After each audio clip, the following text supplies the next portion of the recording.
Hi സുഹൃത്തുക്കളെ, രാഹുൽ മാങ്കൂട്ടത്തിൽ ഇപ്പോൾ രാഹുൽ മാങ്കൂട്ടത്തിനെ പൂട്ടാനെ കൊണ്ട് ആവുന്ന പരിപാടി നോക്കിയിട്ടുള്ള മൊട്ടയ്ക്ക് തിരിച്ചടി കിട്ടിയേക്കുവാണ്.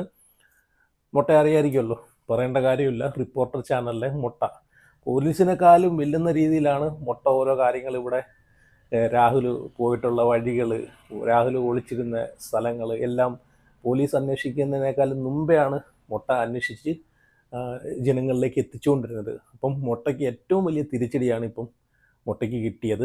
രാഹുലിനെ അറസ്റ്റ് ചെയ്യുന്നത് 15 ദിവസത്തേക്ക് തടഞ്ഞിരിക്കുകയാണ്. അപ്പം ഇത്രയും ഒരു കുറ്റം ചെയ്തിട്ടുള്ള ആളെ അപ്പം അറസ്റ്റ് ചെയ്യാൻ എന്തിന് കോടതി തടയണം? സത്യമില്ലെങ്കിൽ, ഇതിനകത്ത് സത്യമില്ലെങ്കിൽ എന്തിന് കോടതി തടയണം? ഇവരെ മുമ്പിലല്ല, ഇപ്പം മൊട്ടയുടെ മുമ്പിലെ, മൊട്ടയെ പോലത്തുള്ള ആൾക്കാരുടെ മുമ്പിലെല്ലാം രാഹുൽ ഭയങ്കര കുറ്റക്കാരനാണല്ലോ. എന്തോ വലിയ സംഭവമാണ് ചെയ്തു വെച്ചേക്കുന്നത് അല്ലേ? ഒരു പെണ്ണിനെ പീഡിപ്പിച്ചു, അത് കഴിഞ്ഞ് അടുത്തൊരു പെൺകുട്ടിയുടെ പരാതി വരുന്നു, അപ്പോൾ അതിനെയും മൃഗീയമായി പീഡിപ്പിച്ചു, ഗർഭിണിയാക്കി എന്നൊക്കെ ഉള്ള പരാതിയാണല്ലോ വന്നുകൊണ്ടിരിക്കുന്നത്. അപ്പം ആദ്യത്തെ ഒരു പരാതി വന്ന സമയത്ത്, കാരണം എനിക്ക് തോന്നിയൊരു കാര്യം എന്ന് വെച്ച് കഴിഞ്ഞാൽ, ഞാനും കാരണം ഒരു പൊതുപ്രവർത്തകന് ഒരു ഇങ്ങനെ ഈ ഒരു വിഷയം, ഈ ഒരു സ്ത്രീകളുമായിട്ടുള്ള വിഷയം ആ ഒരു ജനങ്ങളുടെ ഇടയിൽ നിൽക്കുന്ന സമയത്ത് അതങ്ങനെ വരുന്നത് ശരിയല്ല. വരുന്നത് അത് വളരെ മോശമാണ്. അങ്ങനെ വരാൻ പാടില്ല. അത് വേറൊരു കാര്യം. അപ്പം അതുമായിട്ടിങ്ങനെ പോകുന്ന സമയത്ത് അന്ന് രാഹുൽ എന്താണ് പറഞ്ഞത്? അത് രാഹുൽ അത് അറിയത്തില്ലെന്ന് പറഞ്ഞില്ല. ആ പെൺകുട്ടിയെ അറിയത്തില്ലെന്ന് പറഞ്ഞിട്ടില്ല, അറിയാമെന്നാണ് പറഞ്ഞിട്ടുള്ളത് അല്ലേ? പെൺകുട്ടിയുമായിട്ട് അടുപ്പം ഉണ്ടായിരുന്നു എന്നും പറഞ്ഞിട്ടുണ്ട്.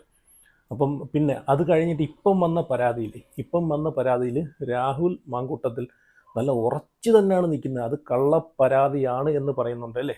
അപ്പം ആദ്യം വന്ന പരാതിയിൽ രാഹുൽ അത് പരാതിയെ മാനിക്കുന്നുണ്ട്. ആ പരാതിയിൽ പറഞ്ഞിരിക്കുന്ന കാര്യങ്ങളിലെ, ആ പരാതിയിൽ പറഞ്ഞിരിക്കുന്ന പെൺകുട്ടിയെ അറിയാമെന്നും പറയുന്നുണ്ട്. രണ്ടാമത് വന്ന പരാതിയും കൂടെ ആയപ്പോഴത്തേക്ക് രാഹുലിൻ്റെ നിലപാട് വ്യക്തമാക്കി. കാരണം ഇത് മനഃപൂർവ്വം തകർക്കാൻ വേണ്ടി മാത്രം ഇറങ്ങിത്തിരിച്ചേക്കുന്ന ഒരു കൂട്ടം ആളുകളെ ഒരു തിരക്കഥയായിട്ടൊരു നല്ലൊരു സിനിമയുടെ ഭാഗമായിട്ടുള്ളൊരു സംഭവങ്ങളാണിത്. ഈ പറഞ്ഞ പോലെ അതിനെ ചുക്കാൻ പിടിക്കുന്നത് എനിക്ക് തോന്നുന്നു മൊട്ട പ്രൊഡ്യൂസർ പരിപാടിയൊക്കെ ഏറ്റെടുത്തിട്ടുണ്ടെന്ന് തോന്നുന്നു. അതല്ലേ രാഹുലിൻ്റെ ഓരോ സെക്കൻഡിലെ ഓരോ മിനിറ്റിലെയും കാര്യങ്ങൾ ഇത് അപ്ഡേറ്റ് ആയിട്ട് വരുന്നു. രാഹുൽ അവിടെ ഒളിച്ചിരിക്കുന്നു, ഇവിടെ ഒളിച്ചിരിക്കുന്നു, രാഹുൽ പോയ വഴിക്ക് പുല്ല് മുളച്ചിട്ടില്ല, ക്യാമറയൊന്നും ഇല്ലായിരുന്നു, വണ്ടികൾ മാറി മാറി കയറി. എന്താ അല്ലേ, പോലീസിന് പോലും പറ്റാത്ത കാര്യങ്ങളൊക്കെയാണ് ആ ഒരു ഓഫീസിൻ്റെ അകത്ത് ഇരുന്നിട്ട് മൊട്ട കണ്ടുപിടിക്കുന്നത് അല്ലേ? അപ്പോൾ എന്തായാലും ഇവിടെ രാഹുൽ മാങ്കൂട്ടത്തിനെ 15 ദിവസത്തേക്ക് അറസ്റ്റ് ചെയ്യരുത് എന്ന് പറഞ്ഞേക്കുവാണ് കോടതി.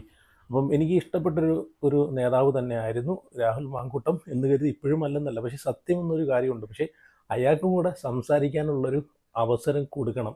അയാൾക്ക് പറയാനുള്ള ഭാഗവും കൂടെ ഒന്ന് കേൾക്കണം. കേട്ടിട്ട് മാത്രമേ ഈ ഒരു കേസിനകത്ത് വിധി നിർണ്ണയിക്കാൻ പറ്റത്തുള്ളൂ. കാരണം ഇവിടെ ഒരു പെണ്ണിനെ നമ്മളിപ്പം പരാതിക്കാരി എന്ന് പറയുന്ന അവരെ, ഇരയെന്ന് പറയുന്ന അവരെ ഒരു പീഡിപ്പിച്ചെന്നാണ് പറയുന്നത്. ഒരു വട്ടം പീഡിപ്പിച്ചാൽ പീഡനമാണ്. അപ്പോൾ ഒന്നിൽ കൂടുതൽ ആ പെൺകുട്ടിയുടെ അടുത്ത് പോയി ആ പെൺകുട്ടിയുടെ ഇഷ്ടപ്രകാരം ഈ ബന്ധത്തിൽ ഏർപ്പെടുവാണെങ്കിൽ അതിനെങ്ങനെ പീഡനമെന്ന് പറയും? അപ്പോൾ രണ്ടാമത്തെ പരാതി വന്നപ്പോഴത്തേക്ക് അതിന് പരാതിക്കാരിയുമില്ല, ഒന്നുമില്ല. ഒരു മെയിലിൻ്റെ അടിസ്ഥാനത്തിലാണ് ഇത് കേസ് എടുത്തിട്ടുള്ളത്.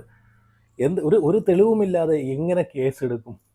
ഒരു തെളിവും, അവർ പരാതിക്കാരി ആരാന്നറിയത്തില്ല, ഊരറിയത്തില്ല, വീടറിയത്തില്ല, അല്ല പഞ്ചാബി ഹൗസിനകത്ത് പറയുന്ന പോലെ ഒന്നും അറിയത്തില്ല. ഒരു മെയിലിൻ്റെ അടിസ്ഥാനത്തിലാണ് ഈ ഒരു കേസ് എടുത്തേക്കുന്നത് അല്ലേ? അങ്ങനെയാണെങ്കിൽ ആർക്കും ആരെ പേരിലും എപ്പം വേണമെങ്കിലും കേസ് എടുക്കാമല്ലോ. ഒരു മെയിൽ ത്രൂ അങ്ങോട്ടൊരു DGPക്ക് ഒരു പരാതി അങ്ങോട്ട് അയച്ചാൽ മതിയല്ലോ. ആരെ പേരിൽ വേണമെങ്കിലും കേസ് എടുക്കാമല്ലോ ഇങ്ങനെയാണെങ്കിൽ. എന്താ അല്ലേ ഇതൊക്കെ വിശ്വസിക്കുന്ന അരിയാഹാരം കഴിക്കുന്ന ജനങ്ങൾ ഇതൊന്നും വിശ്വസിക്കത്തില്ല. അത് വേറെ കാര്യം. എന്തായാലും രണ്ടാമത് വന്നിട്ടുള്ള പരാതി കള്ളപ്പരാതിയാണെന്ന്, കെട്ടിച്ചമച്ച പരാതിയാണെന്ന്, മനഃപൂർവ്വം തന്നെ തകർക്കാൻ വേണ്ടി മാത്രം ഉണ്ടാക്കിയെടുത്തൊരു പരാതിയാണെന്ന് രാഹുൽ തന്നെ പറയുന്നുണ്ട്. അങ്ങനെയാണെങ്കിൽ ഇവിടെ എനിക്ക് ചോദിക്കാനുള്ളതെന്ന് വെച്ച് കഴിഞ്ഞാൽ, രാഹുൽ എന്തുകൊണ്ട് ഇത് കള്ളപ്പരാതിയാണെന്ന് പറഞ്ഞു? അങ്ങനെയാണെങ്കിൽ ആദ്യത്തെ പരാതിയും രാഹുലിന് പറയാമായിരുന്നല്ലോ അത് കള്ളപ്പരാതിയാണെന്ന്.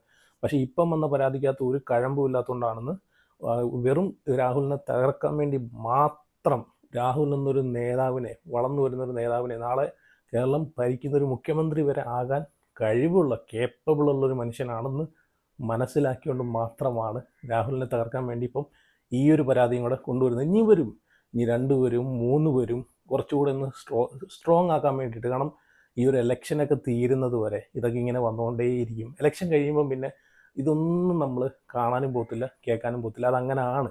അതിൻ്റെ പിറവിൽ എന്താണ്, എന്ത് കളിയാണെന്ന് നമുക്ക് എല്ലാവർക്കും അറിയാവുന്ന, അതിൻ്റെ പിറവിൽ എന്ത് കളി ഊഹിച്ചാണ്, എന്ത് കളി പ്ലാൻ ചെയ്താണ് ഇതൊക്കെ അടിച്ചിറക്കി വിടുന്നതെന്നെല്ലാം നമുക്ക് അറിയാവുന്നതാണ്. അത് പറയേണ്ട കാര്യമില്ല. അപ്പം എന്തായാലും രാഹുൽ തന്നെ പറയുന്നുണ്ട് രണ്ടാമത്തെ പരാതി കള്ളപ്പരാതിയാണെന്ന്. അതും കൂടെ കേട്ടു നോക്കാം. എതിരായ രണ്ടാമത്തെ കേസ് കെട്ടിച്ചമച്ചതെന്ന് രാഹുൽ മാങ്കൂട്ടത്തിൽ. മുൻകൂർ ജാമ്യാപേക്ഷയിലാണ് രാഹുലിന്റെ വാദം. അങ്ങനെയൊരു സംഭവം നടന്നിട്ടില്ലെന്നും ഇരയോ മൊഴിയോ ഇല്ലെന്നും രാഹുൽ അപേക്ഷയിൽ ചൂണ്ടിക്കാട്ടുന്നു. KPCC പ്രസിഡന്റിന് വന്ന ഇമെയിലിന്റെ അടിസ്ഥാനത്തിലാണ് കേസെടുത്തതെന്നും രാഹുൽ മാങ്കൂട്ടത്തിൽ. തിരുവനന്തപുരം ജില്ലാ കോടതിയിലാണ് മുൻകൂർ ജാമ്യാപേക്ഷ സമർപ്പിച്ചത്.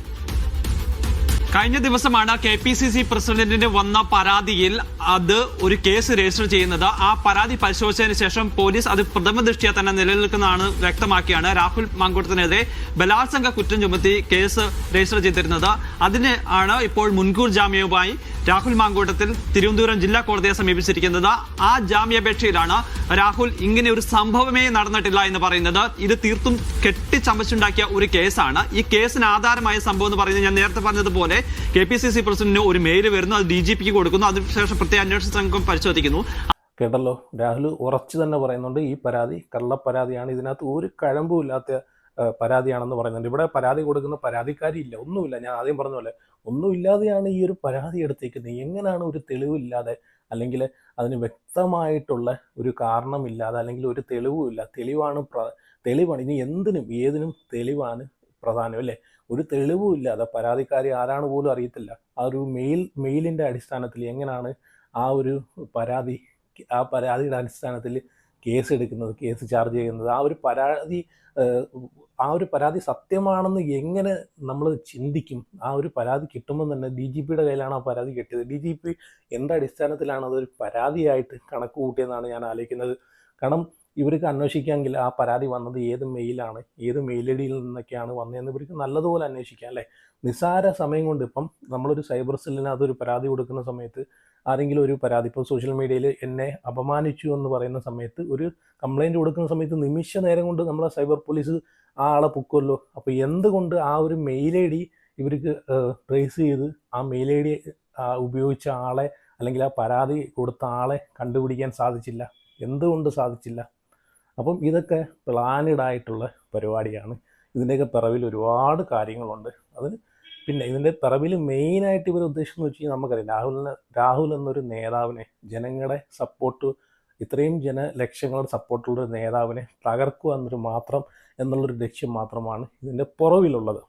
ഇനി റിപ്പോർട്ടർ ചാനലിന് അതെനിക്ക് ഏറ്റവും വലിയ കോമഡി ആയിട്ട് തോന്നുന്നത് ഈ മുട്ടയുടെ ഓരോ വെളിപ്പെടുത്തലുകളുണ്ടല്ലോ, അതാണ് എനിക്ക് ഏറ്റവും വലിയ കോമഡി ആയിട്ട് തോന്നുന്നത്. പുള്ളി വല്ല ക്രൈംബ്രാഞ്ചിൽ അങ്ങനെ കയറി കഴിഞ്ഞാലുണ്ടല്ലോ, പുള്ളി ആരായനെ, അല്ലേ? എന്തായാലും മുട്ട പറയുന്നതൊന്ന് ഞാൻ ഇവിടെ വയ്ക്കാം. രാഹുൽ മാങ്കൂട്ടത്തിൽ എങ്ങനെയാണ് മുങ്ങിയത്, ഏതുവഴിയാണ് മുങ്ങിയത്, ആരൊക്കെയാണ് സഹായം ചെയ്തു കൊടുത്തത്? ഇനി പുറത്തു വരേണ്ട ചില വിവരങ്ങളാണ് കേട്ടോ. ആ ചുവന്ന പോളോക്കാരടക്കം ഫ്ളാറ്റിൽ നിന്നിറങ്ങി സുഹൃത്തിനടുത്തേക്ക് ആദ്യം പോകുന്നു. റിപ്പോർട്ടർ വാർത്ത പുറത്തുവിട്ടയുടൻ ഫ്ളാറ്റിൽ കിടന്ന ചുവന്ന പോളോക്കാറിലാണ് കൊഴിഞ്ഞാമ്പാറ വഴി പോകുന്നത്. ആ ചുവന്ന കാർ CCTV ദൃശ്യങ്ങളിൽ പതിഞ്ഞു. CCTV ദൃശ്യങ്ങൾ പിന്നീട് ഇടപെട്ടു മായ്ച്ചു. തമിഴ്നാട് അതിർത്തിയിലേക്ക് കാർ കടക്കുന്നു. നടുപ്പുണി എത്തുന്നതിന് മുൻപ് കാറ് ഉപേക്ഷിച്ചു. ഈ കാറുമായി മുന്നോട്ട് പോയാൽ അപകടമാണെന്ന് മനസ്സിലാക്കി. അതിനുശേഷം CCTV ക്യാമറകൾ ഇല്ലാത്ത വഴിയിൽ ഒരു മോഷ്ടാവിനെ പോലെ, ഒരു ക്രിമിനൽ ബുദ്ധിയുള്ള ഒരു ക്രിമിനലിനെ പോലെ സഞ്ചരിക്കുന്നു. വീണ്ടും രണ്ടാമത്തെ കാർ അവിടെ വെച്ച് ഉപേക്ഷിക്കുന്നു. സുഹൃത്തുക്കളുടെ സഹായത്തോടെ കേരളം വിട്ട് തമിഴ്നാട്ടിലേക്ക് കടക്കുന്നു. പൊള്ളാച്ചി, കോയമ്പത്തൂർ വഴി കർണാടക അതിർത്തിയിലേക്ക് കടന്നു എന്നുള്ളതാണ് SITയുടെ നിഗമനം. ഇനി മറ്റൊരു തീസിസും കൂടിയുണ്ട്. അതിനുശേഷം ഓരോ അരമണിക്കൂറിലും കാറും സ്ഥലവും മാറിക്കൊണ്ടാണ് ഓടിക്കൊണ്ടിരുന്നത് എന്നാണ്. ഇതിനിടയിൽ ചിലയിടങ്ങളിൽ ഫാം ഹൗസിൽ കുറെ അധിക നേരം ചെലവഴിച്ചു. പോലീസ് എത്തുന്നതിന് 10 മിനിറ്റ് മുൻപ് കർണാടകയിലെ അതിർത്തിയിലേക്ക്. പോലീസ് പോലും കണ്ടുപിടിക്കാത്ത കാര്യങ്ങളാണ് ഇവിടെ മുട്ട കണ്ടുപിടിച്ച് വെച്ചേക്കുന്നത്. പോയ വഴിക്കൊന്നും CCTV ഇല്ലാത്ത വഴിയിലൂടെയാണ് പോയേക്കുന്നത്. പോയ വഴിയിൽ വണ്ടികൾ മാറി ഇതെന്താണ് ഇത്? ഇതെന്താ ബിഗ് ബിയോ, അത് വല്ല സാഗർ ഏലിയസ് ജാക്കിങ്ങണമെന്നോ? അതല്ലെങ്കിൽ ഇന്ന് കേരളത്തിൽ അല്ലെങ്കിൽ ഇന്ന് ഈ ഇന്ത്യ മഹാരാജ്യത്ത് CCTV ഇല്ലാത്ത സ്ഥലങ്ങൾ എവിടെയാണ്? എവിടെയെങ്കിലും ഒരു സ്ഥലത്ത് CCTV ഇല്ലാതെ ഒരു സ്ഥലം ഉണ്ടോ? എല്ലാ മുക്കിലും മൂലയിലും വരെ ഇന്ന് CCTV ഉണ്ട്. അപ്പോൾ പുള്ളി എന്താണിത് വായുവിലൂടെ പറന്നാണോ രാഹുൽ മാങ്കൂട്ടത്തിനെ ഈ പറയുന്ന ആൾക്കാർ വണ്ടിക്കകത്ത് എടുത്തുകൊണ്ട് പോയിരിക്കുന്നത്? എവിടെയെങ്കിലും ഏതെങ്കിലും CCTV എന്തായാലും ഒരു ടൗണും അല്ലെങ്കിൽ ഒരു മെയിൻ റോഡും ടച്ച് ചെയ്യാതെ രാഹുലിന് എവിടെയും പോകാൻ പറ്റത്തില്ല അല്ലേ? ആകാശത്തൂടെ അല്ലെ പറന്നു പോകണം. അപ്പം രാഹുൽ പോയേക്കുന്നത് അല്ലെങ്കിൽ സഞ്ചരിച്ചിട്ടുള്ള വഴി വരെ മുട്ട പറയുവാണ്. അപ്പോൾ അവിടെ എവിടെയും CCTV ഇല്ല, ഒരു വീട്ടിലും ഇല്ല. അപ്പം CCTV ഒക്കെ കണ്ടെത്താനാണെങ്കിൽ എപ്പോഴേ ഇവർക്ക് കണ്ടെത്താനാണ്. ഇത് അടിച്ചിറക്കുവാണ്. രാഹുൽ മാങ്കൂട്ടത്തിൽ ഇങ്ങനെ ഇത്രയും വലിയൊരു ക്രിമിനലാണ്, ക്രിമിനൽ മെൻറ്റാലിറ്റി ഉള്ള ആളാണ്, ക്രിമിനൽ പശ്ചാത്തലമുള്ള ആളാണ് എന്ന് വരുത്തി തീർക്കാൻ വേണ്ടിയാണ് ഇങ്ങനെ ഓരോ ന്യൂസുകൾ അടിച്ചിറക്കി വിടുന്നത്. അപ്പോൾ ആൾക്കാർ പറയുമല്ലോ, ഇത്രയും ക്രിമിനൽ മൈൻഡുള്ള ആളാണ്, ഇത്രയും പ്ലാൻഡായിട്ട് ചെയ്തേക്കുന്നത്. അപ്പോൾ ഇത്രയും ആളെ മനസ്സിൽ അല്ലെങ്കിൽ ആളെ ചിന്താഗതിയിൽ ഇത്രയും ക്രിമിനൽ മൈൻഡും സെറ്റും കാര്യങ്ങളൊക്കെ മൈൻഡ് സെറ്റാണ് ഉള്ളത്, കാരണം എങ്ങനെ രക്ഷപ്പെടണമെന്നൊക്കെ ചിന്തിച്ചും പ്ലാൻ ചെയ്തൊക്കെ വെച്ചേക്കുന്നത് ആൾക്കാരെ കൊണ്ട് ഇങ്ങനെ മാനിപ്പുലേറ്റ് ചെയ്യാൻ വേണ്ടിയിട്ടുള്ള പരിപാടിയാണ് ഇവിടെ ചെയ്തു വെച്ചേക്കുന്നത് ഈ മുട്ട പറയുന്നത്. എന്തായാലും കൊള്ളാം. എന്തായാലും തിരക്കഥയും കഥയൊക്കെ നന്നായി വരട്ടെ. കാരണം സത്യം എന്നുള്ളൊരു സാധനമുണ്ട്, അത് എപ്പോഴാണെങ്കിലും ജയിക്കും. നമ്മൾ എത്ര കുഴിച്ച് വെള്ളം ഒഴിച്ച് മൂടിയാലും സത്യം അതിൽ നിന്ന് പൊങ്ങി മേലോട്ട് വരും. സത്യമേ ജയിക്കൂ. അതുകൊണ്ടാണ് ഇപ്പം രാഹുൽ മാങ്കൂട്ടത്തിന് കോടതി വരെ 15 ദിവസത്തേക്ക് അറസ്റ്റ് ചെയ്യരുതെന്ന് പറഞ്ഞിട്ടുള്ളത്. അപ്പം എന്തായാലും കൊള്ളാം. അപ്പം നിങ്ങളുടെ അഭിപ്രായം ഉറപ്പായിട്ടും കമൻറ്റ് ചെയ്യുക.